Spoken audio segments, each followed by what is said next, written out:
প্রিয় মাতৃভূমির এক চুল মাটিও কাউকে ছুঁতে দেওয়া হবে না। এই বাংলা আমার অহংকার। নিজের সেই অহংকার অস্তিত্ব ধরে রাখতে আগে পিছিয়ে না ভেবে বিজেপির সাথে নেমে পড়েন এক কৃষক। মাতৃভূমির প্রতি এত ভালোবাসা এই কৃষকের ছবি সামাজিক যোগাযোগ মাধ্যমে ভাইরাল হয়েছে। গোলসেন্স গ্রুপের হোটেলে বিনিয়োগ করে সুদমুক্ত হালাল আয়ের সাথে বিলাসী জীবনের বিরাট সুযোগ, বিনিয়োগ একবার রিটার্ন বারবার। চাঁপাইনবাবগঞ্জের শিবগঞ্জের চৌকা সীমান্তে কাঁটাতারের বেড়া নির্মাণ করাকে কেন্দ্র করে বিজিবি ও ভারতীয় সীমান্তরক্ষী বাহিনী বিএসএফ এর মধ্যে দুদিন ধরে উত্তেজনা বিরাজ করছে। এরই মধ্যে এই সীমান্তে 2 দফা পতাকা বৈঠক অনুষ্ঠিত হলেও কোনো সিদ্ধান্তে আসতে পারেনি দুই দেশের সীমান্তরক্ষী বাহিনী। উভয় পক্ষই সীমান্তে বর্তমানে সতর্কতা অবস্থানে রয়েছে।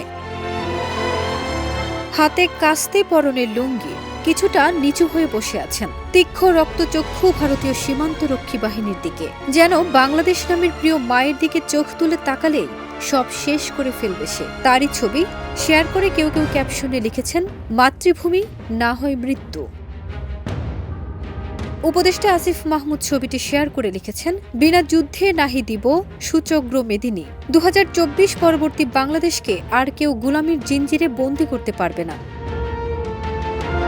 নিজেদের মাতৃভূমিকে রক্ষায় বিজেপির সাথে ক্ষোভ জানিয়েছেন স্থায়ী বাংলাদেশি বসবাসকারীরা। বিজেপির সঙ্গে দিনব্যাপী অবস্থান করতে দেখা গেছে। একইভাবে ভারতীয় নাগরিকদেরও বিএসএফ এর সঙ্গে অবস্থান নিতে দেখা যায়। একে কেন্দ্র করে এই সীমান্ত সংলগ্ন দুই দেশের স্থানীয়রা পাল্টাপাল্টি স্লোগানও দেয়।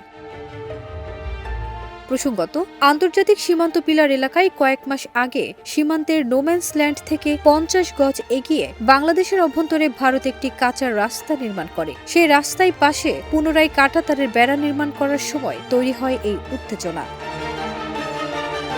ফারজানা নিকিতা, দেশ রূপান্তর।